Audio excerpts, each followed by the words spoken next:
Hi, welcome to Jen's Daily Dish.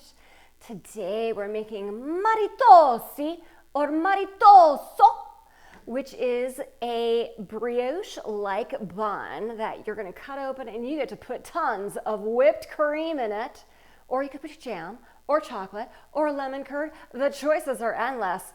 What you need to know is this is delicious. I mean, come on, how could it not be? A brioche-like dough with whipped cream? It is everything. In Italy, one would eat the Maritozzi with espresso in the morning. It is a morning dessert. Yum! Here in the US, you can eat this for breakfast, lunch, dinner, snack, nighttime snack, whatever you so like and whenever you like. The name comes from the word marito, which is husband in Italian. Back in the 1800s, these brioche-like dough filled with a whipped cream were given as gifts to a fiancé. And sometimes there were gifts embedded in the actual cream or the dough itself. So it was sort of like a Valentine's Day gift in a delicious way. We're also making it because Maritozzi is bread, but it's dessert. Like I said, it's filled with cream to the top.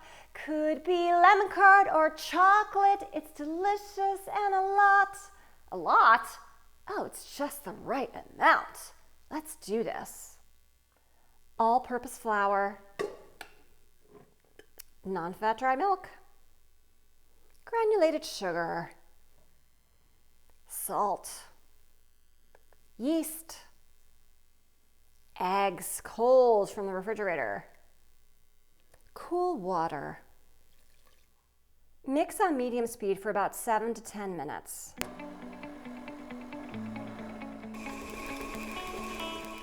Now that the dough has some strength to it, and how do you know? Well, I'm touching it and it's bouncing back. So that means the gluten is working. Let's add the butter in. One piece at a time, add a clump of butter in and let it mix for about 1 to 2 minutes.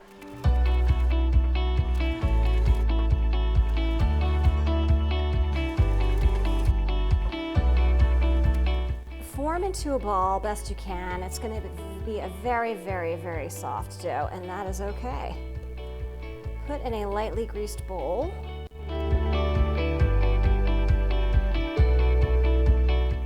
Cover and let rise at room temperature for 1 hour, and then we're going to put it in the refrigerator overnight.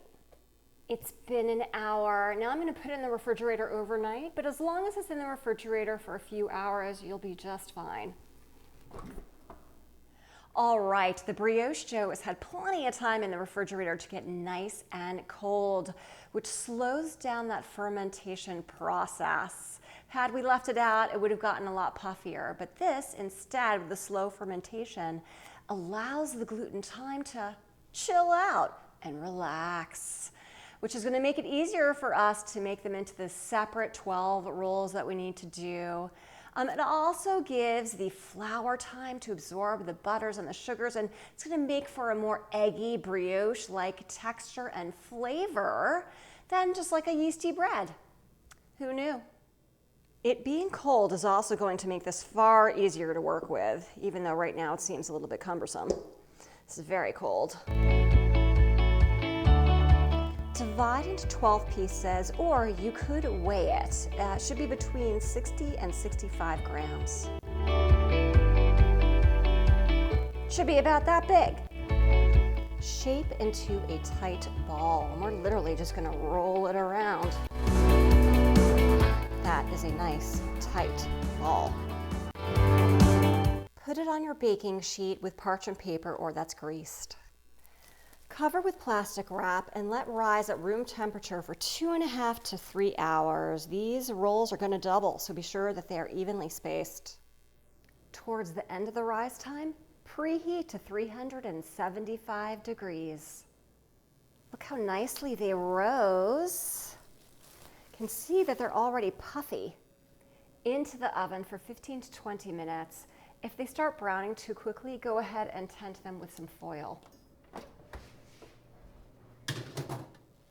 one of the batches is done. It's coming out. How nicely brown they are. Let them sit on the cookie sheet for about 5 minutes, and then we take them off. Remove from your cookie sheet and let completely cool. Then we get to add that lovely whipped cream. Make the filling heavy whipping cream. Beat until soft peaks form. Soft peaks are forming. Let's add in the confectioner sugar. Confectioner sugar. Beat until stiff peaks form.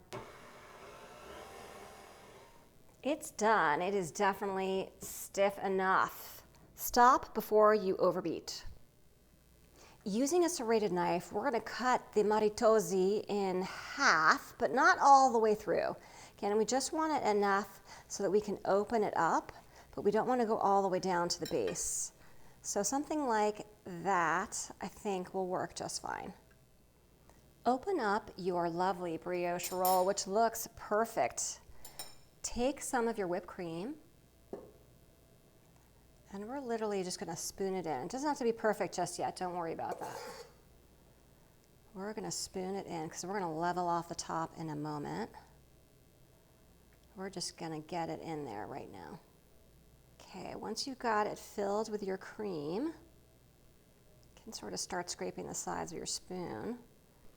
Then you can grab the back of a knife. Just sort of go up the sides to make it all nice and pretty. Dust with some confectioner sugar. And we have our Maritozzi. I also have to say that the brioche rolls turned out really well too. Yay! Let's take a bite.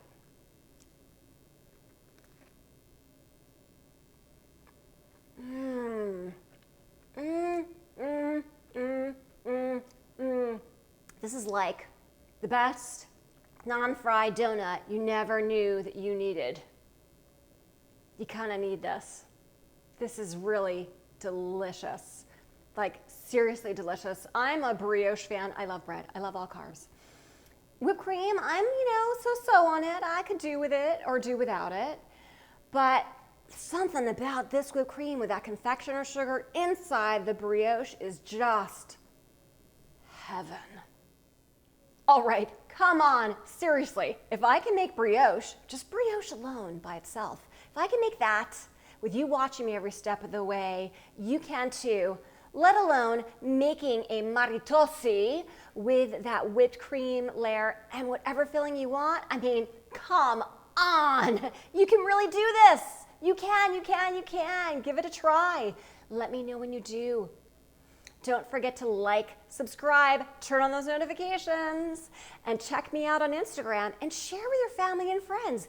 Everybody should make Maritozzi!